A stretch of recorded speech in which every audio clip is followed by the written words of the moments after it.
बिस्मिल्लाहिर्रहमानिर्रहीम, अस्सलाम वालेकुम। बल्ले का निशान तहरीक इंसाफ को वापस मिल गया है और हर तरफ अब ये बात की जा रही है कि अब बल्ले से बहुत ज़्यादा फेंटा लगने वाला है, बहुत ज़्यादा फेंटी पड़ने वाली है और बल्ले का निशान वापस मिलना तहरीक इंसाफ की फतह है और इलेक्शन कमीशन की बहुत बड़ी हार है। अब इस खबर के साथ ही यानी जिस तरह से बल्ला वापस मिला है और ये कहा जा रहा है कि अब ये बल्ला चलेगा, छक्के चौके भी मारेगा और होश उड़ाएगा मुखालिफिन के, क्योंकि सबसे ज़्यादा इस वक्त जोर नज़र आ रहा है पब्लिक में। इस वक्त जितने भी आप सर्वेस कर लें, हर तरफ यही आवाज़ है कि जनाब तहरीक इंसाफ लीड कर रही है, तहरीक इंसाफ लीड कर रही है। और अब बल्ले का निशान वापस मिल गया। इसके बाद अब जनाब मुश्किलात ये हैं कि सबको पता होगा कि किस निशान पर तहरीक इंसाफ के लिहाज से, जिसने तहरीक इंसाफ वोट करना है उनको पता है कि जनाब बल्ले के निशान पर मोहर लगानी है। अगरचे कुछ और भी है, तहरीक इंसाफ नजरियाती भी है एक जमात और उसका इंतखाबी निशान बैट्समैन है, बल्लेबाज है, तो वो बल्लेबाज भी नजर आएगा, साथ उसके हाथ में बैट भी शायद छोटा सा होगा। तो ये भी मुश्किलात हैं, मिलते जुलते निशानात का मामला हो सकता है, लेकिन पहले भी ये हो चुका है। और बल्ले का निशान ऐसी चीज है जिसके बारे में एतजाज अहसन साहब बारहा ये कह चुके हैं कि ये एक सिर्फ जमात का निशान नहीं है, ये उन वोटर्स का हक है जिनको 5 साल बाद ये हक मिलता है कि जनाब वो एहतसाब कर सकें। जिन लोगों को उन्होंने चुना था 5 साल बाद जाकर उनसे पूछ सकें कि भाई आपने हमारे लिए किया क्या है। आप उनसे वो हक ही छीन लेंगे कि वो उनके पास हक ही ना हो कि भाई वो जिसको चाहे वोट कर सकें, वही आप उनसे हक छीन लेंगे। और फिर एतजाज साहब कहते हैं सबसे बड़ी जमात इस वक्त तहरीक इंसाफ नजर आ रही है, उनकी पीछे हुकूमत थी, तो ये किस तरह से हो सकता है। बहरहाल अब ये भी कहा जा रहा है कि इस खबर के साथ ही इस्तीफों की भी गूंज है। सिर्फ ये नहीं कि जनाब पेशावर हाई कोर्ट की तरफ से 2 रुकनी बेंच का अब ये फाइनल डिसीजन आया है और ये कोई इंटरिम रिलीफ नहीं है।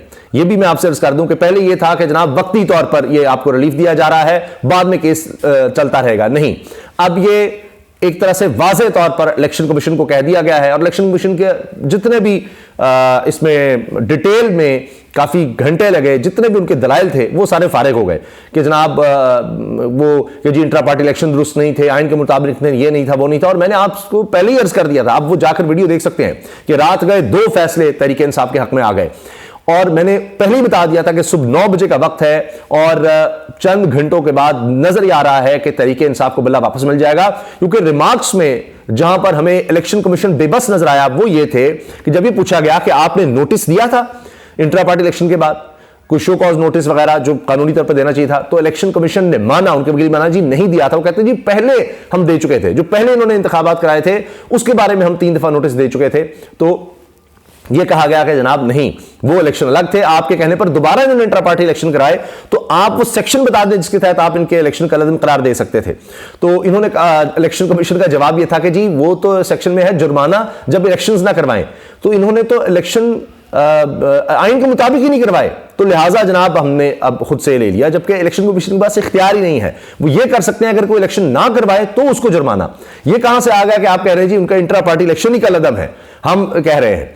तो ये तो इलेक्शन कमीशन किसी पार्टी के भी अंदर तक चला गया और उसके मामला देख रहा है, जबकि उसका काम है पाकिस्तान के जनरल इलेक्शंस को देखना। पाकिस्तान में सूबाई इलेक्शंस हो, कौमी असम्बली के इलेक्शन हो, बल्दियाती इलेक्शंस हो, वो जो इलेक्शंस है। खैर अच्छा, आप ये देखिए कि इसमें ना सिर्फ ये कहा गया है कि जो इलेक्शन कमीशन का फैसला था वो कलदम फारिग, बल्कि साथ ये कि जी इंतखाबी निशान बल्ला इनको वापस किया जाए तहरीक इंसाफ को, और यानी फहरिस्त में भी जारी हो। अब इसके साथ ही बैरिस्टर अली जफर ने यह कहा कि अगर इस फैसले के बाद 15 मिनट के अंदर इंतखाबी निशान वेबसाइट पर बहाल नहीं किया जाता तो फिर यह तौहीन अदालत होगी इलेक्शन कमीशन की तरफ से। अब बात यह है कि इलेक्शन कमीशन ने लेटर लिख दिया कि जनाब ये जमातें हैं, इन सब को ये निशान अलॉट किया जाए, इसके अलावा किसी और जमात को कुछ ना अलॉट किया जाए। तो उसमें जनाब तहरीक इंसाफ का नाम मिसिंग था। अब जाहिर है कि इलेक्शन कमीशन के लिए बहुत ज्यादा मुश्किल है। साफ नजर आ रहा है कि उन्होंने पूरा फोकस रखा हुआ है इलेक्शन करवाने पे नहीं, इलेक्शन से तहरीक इंसाफ को बाहर करने पर। तो अब ये बात कि जी वो सुप्रीम कोर्ट जाएं, अकबर एस बाबर पहले कह चुके हैं जी सुप्रीम कोर्ट जाएंगे। सुप्रीम कोर्ट में जनाब चीफ जस्टिस काजी फाइसा साहब बैठे हुए हैं, उनसे जाहिर है कि जब नून लीग ने कहा कि हमें उनसे उम्मीदें हैं तो इनको भी उम्मीदें होंगी, जो लोग भी तहरीक इंसाफ के खिलाफ हैं। और हमने आज भी देखा कि जब बैरिस्टर अली गौहर पेश हुए सुप्रीम कोर्ट के सामने, उनकी ये दरखास्त थी बल्ले के निशान के हवाले से उन्होंने वापस लेना चाहिए, तो वो एकदम काजी फाइसा साहब जी आप कौन हैं, बैरिस्टर गौहर को कहते जो चेयरमैन तहरीक इंसाफ के, आप कौन हैं, अब यकीन कई दफ़ा वो पेश हुए होंगे अदालत में, सुप्रीम कोर्ट में, हर तरफ आते हैं, लेकिन काजी साहब बड़ा आराम से कहते हैं जी मैं तो ना शेख रशीद को जानता हूँ ना इमरान रियाज को जानता हूँ, तो उन्होंने उनको भी कह दिया। खैर फिर उन्होंने हामिद खान साहब से पूछा जी आप कौंसल हैं, आप बताएं। खैर फिर वो हामिद खान साहब ने कहा जी बिल्कुल ठीक है, मैं इसमें कौंसल हूँ और मैं दरखास्त वापस लेना चाहता हूँ। बहर उन्होंने कहा जी वो सीनियर आप थे तो ये क्यों आ गए, ये सारा कुछ है, मैं ज़रा पुराने तर्ज का हूँ ऐसे। तो वो जो भी समात इस तरह से हो, तहरीक इंसाफ का जहाँ नाम भी आ जाए तो हमें नज़र आता है कि उसमें जनाब चीफ जस्टिस काजी फैसल साहब बिल्कुल एक और तरह से नजर आते हैं, और जो ही पीपल्स पार्टी या नून लीग का मामला होता है ताहयात नाहली खत्म करने का, तो बिल्कुल एक और तरह से वो नजर आते हैं। खैर अब जनाब एक बड़ी चीज़ सामने आई है, बड़ा इस्तीफा सामने आ गया, मजीद इस्तीफों की खबरें हैं। एक इस्तीफा तो आ गया है और वो है जस्टिस मज़ाहिर अली अकबर नकवी साहब का, जो सुप्रीम कोर्ट के जज थे, उन्होंने इस्तीफा दे दिया है। सुप्रीम जुडिशल काउंसिल में उनके खिलाफ समाअत चल रही थी, उन्होंने रिजाइन कर दिया है। उन्होंने कहा जी मैं हाई कोर्ट सुप्रीम कोर्ट का वकील रहा। इस पर हामिद खान साहब कहते हैं कि उनका इस्तीफा इसलिए बनता था कि परवेज मुशर्रफ, जनरल रिटायर्ड परवेज मुशर्रफ साबिक सदर जिन्होंने कू किया था नून लीग के हुकूमत के खिलाफ, उनकी सजाए मौत को बरकरार रखा गया है अब। और मज़ाहिर अली नकवी साहब ने जो ये फैसला था सजाए मौत का, परवेज मुशर्रफ अब दुनिया में नहीं रहे, तो अब उनके दुनिया से जाने के बाद अब ये फैसला है कि जी उनकी सजाए मौत या फांसी की सज़ा बरकरार है। और जिन्होंने ये सज़ा दी थी वो जज भी नहीं रहे अब इस दुनिया में, सेठ वकार सेठ वो भी जज नहीं रहे। तो अब इस बारे में हामिद मीर साहब लिखते हैं कि जस्टिस मज़ाहिर अली अकबर नकवी के एक इस्तीफे की वजह ये नजर आती है कि परवेज मुशर्रफ का फैसला बरकरार रखा गया है। जस्टिस मज़ाहिर नकवी लाहौर हाईकोर्ट के जज की हैसियत से ये एक बेंच की सरबराही कर रहे थे। जस्टिस वकार अहमद सेठ का फैसला इन्होंने मुस्तरद कर दिया था और कहा था कि अदालत ही गलत बनी है। आज जब यह फैसला बरकरार रखा गया है, आज ये फैसला आ गया कि परवेज मुशर्रफ को सजाए मौत होनी ही चाहिए। जब फैसला ये आ गया तो मज़ाहिर अली अकबर नकवी को अखलाकी तौर पर इस्तीफा दे देना चाहिए था। ये एक बड़ा फैसला था जो जस्टिस वकार सेठ ने दिया था। इस फैसले को लाहौर हाईकोर्ट के बेंच ने ना सिर्फ मुस्तरद कर दिया बल्कि अदालत ही गैर आईनी करार दी। आज के फैसले के बाद जस्टिस मज़ाहिर अली अकबर नकवी के पास अखलाकी जवाज नहीं था। सीनियर साफ़ी हामिद मीर। अच्छा, जस्टिस मज़ाहिर अली अकबर नकवी साहब के हवाले से ये भी था कि वो मरियम साहिबा की भी ख्वाहिश थी कि इनको हटाया जाए, ये बातें भी होती रहीं। फिर इनके कुछ एसेट्स वगैरह सामने आए, उसका सारा मामला था जी किस तरह आ गए ये सब, तो वो एक एक चीज़ डिटेल बताते रहे। लेकिन बहरहाल अब इन्होंने इस्तीफा दे दिया है। इसके साथ जनाब अब ये खबरें भी हैं कि कुछ और इस्तीफे भी आ सकते हैं। इनमें जाहिर है कि इलेक्शन कमीशन का है और चीफ इलेक्शन कमिश्नर का है, इलेक्शन कमीशन के मेंबरान का है, वो इस्तीफे भी तैयार हैं और सेक्रेटरी इलेक्शन कमीशन पहले इस्तीफा दे चुके हैं। अब ये जब बल्ला आ गया है मैदान में तो इस पर तो इमरान खान साहब तहरीक इंसाफ बानी चेयरमैन भी कह चुके हैं कि इलेक्शन से भागने के अलावा मुखालिफिन के पास कोई और रास्ता नहीं है। तो अब इलेक्शन कमीशन ही गैर फाल हो जाएगा तो फिर मसाइल होंगे, फिर मामला आगे जा सकता है।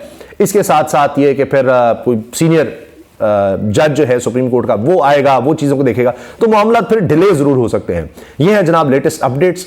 और इसमें मैं ये भी बता दूं कि सिर्फ ये नहीं कि बल्ले का निशान वापस मिला है और बल्ला चलेगा और खूब चलेगा, ये सब लोग जो हैं वो ये बात कर रहे हैं, तज्ज़ियाकार भी, सबको नज़र आ रहा है। पाकिस्तान की तारीख में कभी ऐसा माहौल नहीं था, किसी एक जमात के लिए इतना मुश्किल माहौल नहीं था और कोई एक जमात इतनी पॉपुलर भी नहीं थी।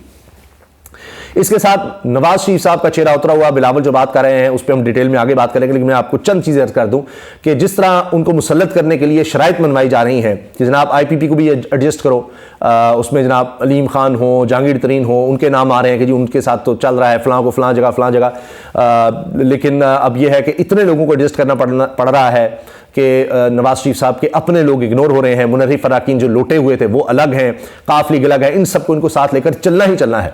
तो नवाज शरीफ साहब को पता लग गया है कि फिर मैंने क्या इख्तियार में आना है, क्या मैंने करना है, तो इसलिए उनका चेहरा उतरा हुआ है। तो उनको जिस तरह मुसल्लत किया जा रहा है तो अब उनको भी नजर आ गया है इख्तियार तो मेरे पास होगा नहीं अगर मैं इस तरह आ भी गया, तो इसलिए उनका चेहरा उतरा हुआ है। फिर डॉक्टर यास्मीन राशिद के कागजात नामजदगी मंजूर हो गए हैं। नवाज शरीफ साहब को भी बड़ी टेंशन है, वो इनके ख़ानदान के मुकाबले पर इलेक्शन लड़ती रही हैं माजी में, और इस दफ़ा जनाब वो जेल से इलेक्शन लड़ेंगी। एक कैंसर की मरीज़ा, एक बूढ़ी खातून, तो इनका इस वक्त हशर नशर हुआ है। इस तरह बहुत से कराची से भी सदर आरिफ अलवी के बेटे हों, मुज़म्मिल असलम हों, दीगर लोग हैं, उनके भी कागजात नामजदगी मंजूर हो गए हैं। तो रोज़ाना की बुनियाद पर ज़्यादातर के कागजात नामजदगी मंजूर होते चले गए। अभी जिनके नहीं हैं, कुछ लोग रह गए हैं, वो फिर दोबारा आगे अपील का उनके पास हक़ है, वहाँ से कुछ लोग हो जाएंगे, तो चंद लोग ज़रूर बाकी रह जाएंगे। वरना ये था कि जो फर्स्ट ईयर था वो सारा तोड़ा दिया था, नहीं मेन लोग थे, पहले आर उसके जरिए उनको उड़ाया गया, लेकिन वो भी रिलीफ मिल गया। तो बल्ले के निशान के साथ साथ मजीद बुरी खबरें हैं तहरीक इंसाफ के मुखालिफिन के लिए। अल्लाह हाफ़िज़।